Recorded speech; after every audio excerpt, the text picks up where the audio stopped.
Here we go. I think. Live on Facebook. All right, my friends. Can you hear me all right? I'm Bradley J. And we have the triumphant return of Aaron Larget-Caplan, a Hello. classically trained guitarist, a good guy, fun guy on Zoom and Facebook Live. He's got his setup all together, so he sounds great. Aaron, we worked together and we had 11,000 views last time. That was amazing. You're magical. Well, thank you. I appreciate it. But I think it had something to do with the performance. So when you, that little bit of talking there, you were real close to the mic and it kind of was, there you go. How's So that? how you been since our last event and what have you been doing to keep busy? Oh man. Let's see. Um, I've been preparing quite a bit. I've been doing some teaching, lots of online teaching, private students. I did a church service where they sent me the music. I had to record it, and then they took it and put it together with a choir, which is kind of cool, very cool. And then I have a live concert coming up next week, and so I've been practicing for that. And I have an event with a pre-recorded concert tomorrow night for a music festival that was originally supposed to be in Portland, Oregon. So that, let's see, watching crime thrillers, um, doing a lot of exercise up my steps. I go up and down the steps, and try to just maintain a decent spirit. And yeah, The music must help you maintain a decent spirit. I listened to a lot of music today and it was a big help. yeah, it is, and seeing friends of mine and or just other musicians, doing what they can to share their music is very inspiring, and it keeps me going. And then I do a lot of arrangements, and so I take music originally for piano or orchestra, and I put it on the guitar. I think last week we did one, Pure Imagination, and I'll do another one today, two today, like that. And so doing a lot of those, getting a couple of them published, which is great, and really just trying to stay busy, but while also remembering to sleep as much as I can with all the wonderful fireworks going on. Oh yeah, fireworks. Wonderful is they're at least they're pretty. It's the ones that just explode with nothing to see that really drive me nuts. But yeah. I have one question before your first Yeah. number, your first piece, first number. Uh, how how do you warm up before one of these? You can't just come to the table cold. Do you No. have exercises you do? Yeah, I mean, every day I have a set of exercises that I go through variations of. Some just for the left hand, usually just to kind of get the body moving, the hands moving. Some for the right hand to get the sounds and check my nails, because I don't know if you can see. Yes. I have long nails, and so they grow every day. So every day is kind of like oh, where am I at? And so I'll be warming up, maybe, and I'll hear something. It doesn't feel like it should, or I'm not getting the sound, and so I do a little file. And then I always do exercise for the whole body, because this isn't natural for 4 or 5 hours a day. Right. And Do you eat special foods to keep your nails hard? oh yeah, yeah, I eat lots of special foods. Like, do you eat gelatin and stuff? I'm Yeah, serious. yeah, Like a real I you're did the trained. gelatin thing. It didn't work for me. What I found is iodine is really good for your thyroid, and your thyroid controls your nails and hair. I have a lot of that. And so I'm a big fan of oysters when possible, but seaweeds, that type of thing. And then really, it's what I don't eat.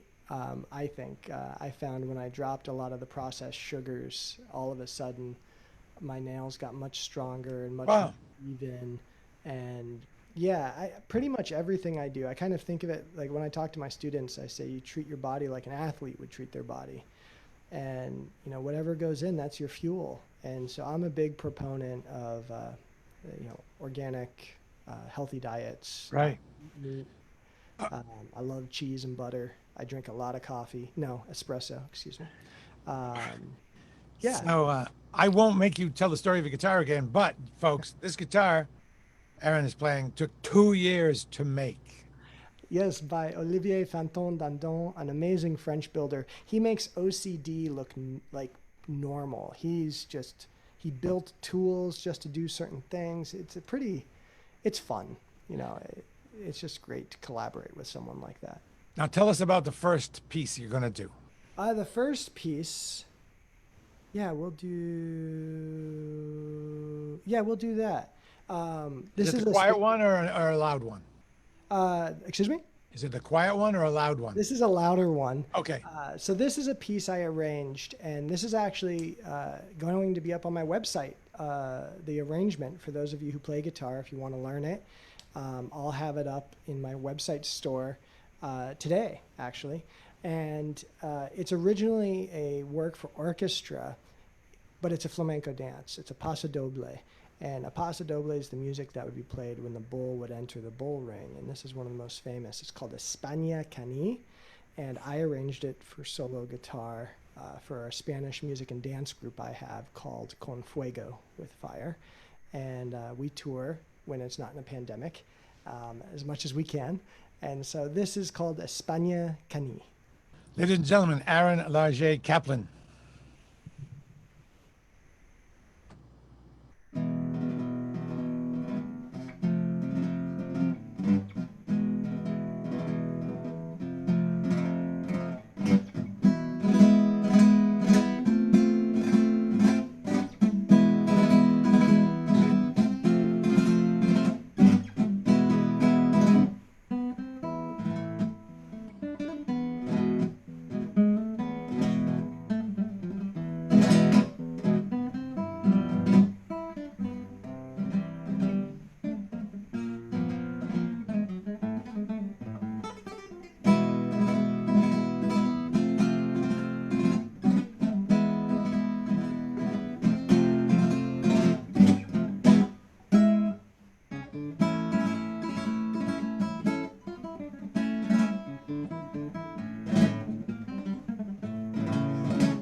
Ole!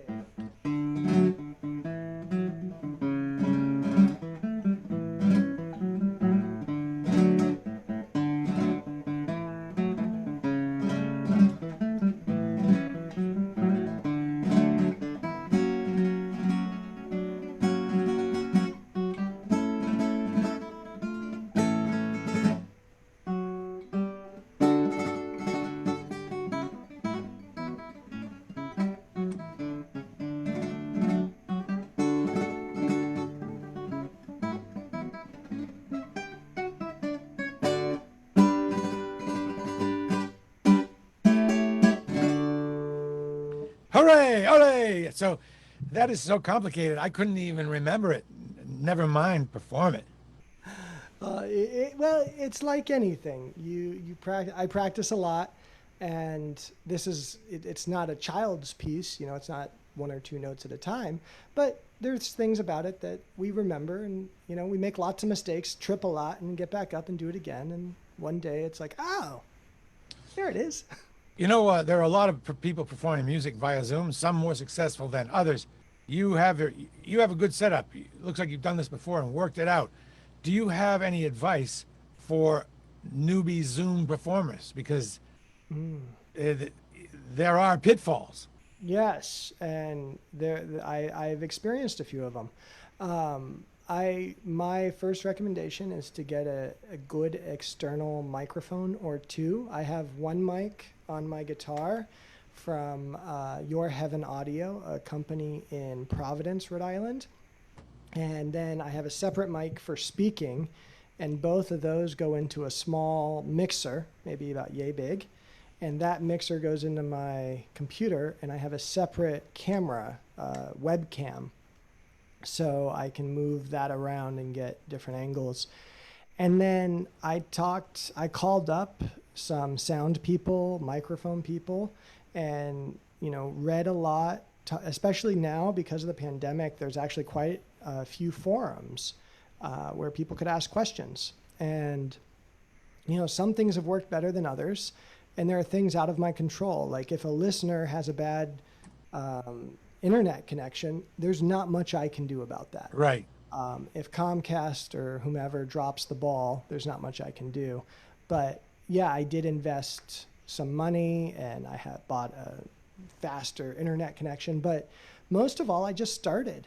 And each time I think it gets a little better. What I like about Zoom is as good as it is even better live. So stay healthy and then go to concerts once it's safe and musicians are back out there in concert venues. I think the audience and their listeners will be extremely surprised by how much more comes from a live concert. It's not just the sound, it's the energy, it's the rapport from with the audience, the back and forth. Even if we don't talk, there's still a relationship between listener and performer. A lot of musicians are going to see this, and probably they're at least attempting to do Zoom, maybe Zoom Live to Facebook. I have one bit of advice, it'll be quick, and that is in Zoom, there are settings that can be changed. Zoom is just really intended for conferences, and they want to keep external intermittent noises out, like radiators and traffic noise. So there are noise gates and things, or let's just say there are effects that are made to keep away transient sounds. So if you're trying to do a light drum thing or louder sounds on a guitar, that can interfere. So you can disable those, and it's easy to go online and just Google Zoom modify for performance, whatever. And as you say, getting a USB mic or two, you can get. There are a lot of good ones in the $150 range. Would you agree? Yes. Okay. Yeah. And I know no matter, you can spend a lot more, but for Zoom, it's kind of you hit the ceiling. Right. And unless you're planning to record an album or do something afterwards with that same mic out in the public, it doesn't make much sense to spend much more. And same with a webcam. You get a decent webcam. I think I spent $75 or $80 on mine. It's really hard to get a webcam now, by the way. I tried to get a better one, and it said, "We're out. We don't know when we're getting any more." Exactly. That's why I got my $75 one. All right, let's get another piece from you. What do we have this time? Let's keep the tradition alive of playing a little Bach for you. And so I'm going to play you a prelude. This is originally for piano. And I guess everything I'm playing for you today is originally for something else. I didn't plan on that. But this is an arrangement I did. And it's dedicated to, but the arrangement is dedicated to one of my students, Ross Jones, just a wonderful guy. So this is Prelude 1 by Johann Sebastian Bach. Once again, Aaron Larget-Caplan.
I don't want to clap before it's over. Wouldn't that have been embarrassing? Oh my God. And it would be out there forever. You know, Congrat- everyone says that, but in Italy, I played in Italy quite a few times. But the first time, it was in the late 90s, and it was during the World Cup, the international soccer tournament. And the night of the concert, the person, the artistic director, scheduled my concert, happened to be the night Italy was playing. And, you know, I'm sitting there and I'm playing this really quiet song, and all of a sudden Italy scored. And people went nuts. And it was an outdoor concert. I only had like 5 people in the audience, but the whole city lit up. There were bottles broken and goal, goal, goal. And I had to keep playing very seriously. And so I finish playing and everyone claps and kind of looks at each other like, ha ha ha. But throughout the concert, if I did something people liked, people would go, you know, bravo. You know, that was normal. It wasn't the type of thing like, oh my gosh, kick that person out. That's a, you know, classical music can be a little stuffy, and I don't like that. Not that I want people interrupting, but, you know, if, you know, gosh forbid that you happen to clap a little early. You know what? At least you're clapping. I'm happy. There you go. Yeah, you'll take it. So you teach, and of course, there's more than the mechanics. There's a kind of mindset, kind of I don't know how you put it, the zen of it. You have to teach people how to think as much as how to play, right? That's actually more of what I do than, I mean, how to play isn't a big deal. Align your fingers, play a note, this is what you do, and here's some tricks. But how we approach something, you know, take it apart, dissect it, both technically, the physical action, as well as musically what's happening. And I have a lot of adult students, you know, maybe they played electric guitar or they played in college and they want to do classical music. And it's similar, but it's different. The guitar is different. My neck is wider than a normal or electric guitar or steel string, and that's to leave room for my fingers to get in between the strings. You know, instead of one pick, I have cinco espadas, as Lorca called it, 5 swords to cut through the strings and play each string. And I spend a lot of time going through, okay, here's a process. How do we break it down? And I have lawyers, biology teachers, gosh, I've had doctors, you know, plumbers. Plumbers are hard because their fingers are pretty beat up. But you can actually go through and use what people already know and apply it to learning something new. Someone's learned a language, you can apply that to the guitar. I played sports. I use those metaphors all the time. So what was your plumber metaphor? Don't squish your fingers. That's pretty much all I ever told him.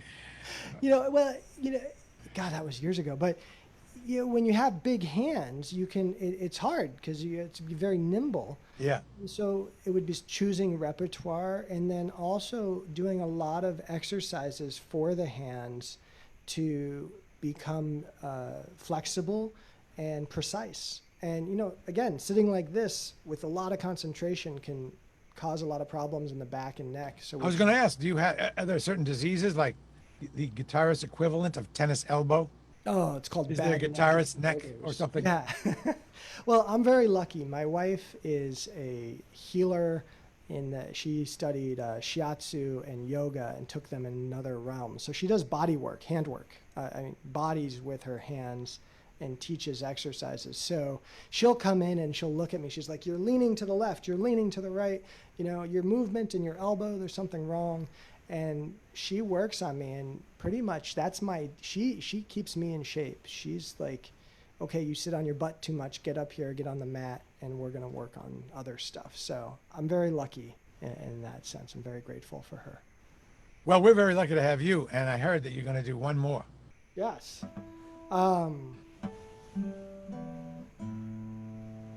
Let's see. Yeah, we'll do this. This is a piece I recorded, and this is available online, Spotify, Amazon. It's on a CD called Legend of Hagoromo, Japanese-inspired CD.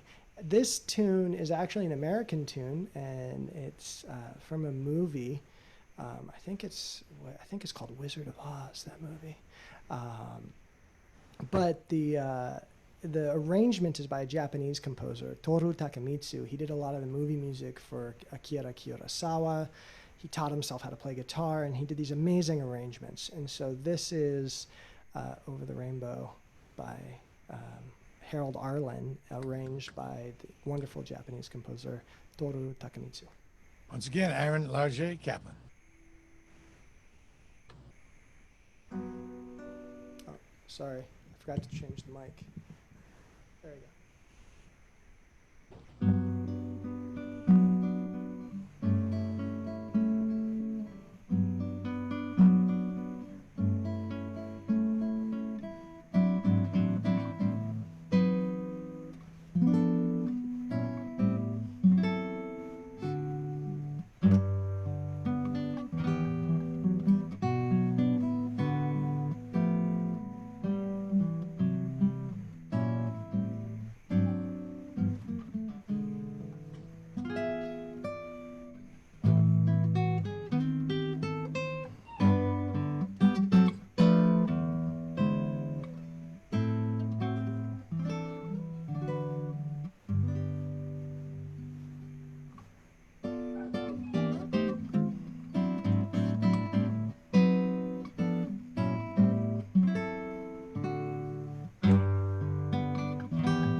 That is spectacular. That was spectacular. When you hear it back, you're going to love how it sounded on that microphone, too. Thank you so much. That's very, very moving arrangement, don't you think? He's just a genius of color, and the little jazzy chords he puts in there. It's timeless. Yeah. Thank you. Thank All you. right. So this disease is not going to keep us in forever. You're going to be coming out at some point. Do you know where you're going to be live yet? Do you have anything scheduled? Well, I have concerts scheduled for the fall, and technically they're still scheduled, but we're talking to the directors of those series, and we're making secondary plans. But I do have, as I mentioned, I have a online concert tomorrow night through New Music Gathering, which is a festival that has switched to online. And that starts at 9 p.m. Eastern time, and there's other guitarists. There's a laptop ensemble. If you don't know what that is, all the more reason to join and check it out. And then on Sunday the 28th, I'll play a full Zoom concert for a chapel out of San Francisco, the Presidio Chapel. And that was a concert scheduled for April. And they said, would you be willing to do a Zoom concert? And I said, yes. So I'll play probably some Spanish music, some Bach, some Russian music, and American. And yeah, it should be very exciting. I'm really, really excited for it. Well, I hope we can drum up some additional Zoom and social media folks for you. Ladies and gentlemen, I posted a number of links to Aaron's stuff, Thank you. Facebook and links and upcoming events. And Aaron, if I neglected to post something, feel free to add to it, okay? Thank you very much. Can't thank you enough. Thank you, It was Jay. even better than last time. Always a blaster. Thank you. Yep, Cheers. absolutely. Hopefully, we'll get another one from you at some point. Ladies and gentlemen, we have been blessed. And thank you so much, sir. Thank you. That's it for tonight. It was a big night. And I'm not even going to, I'm just going to be done because how do you add to that? Good night, all. Thanks, Aaron. Bye bye. Thank you.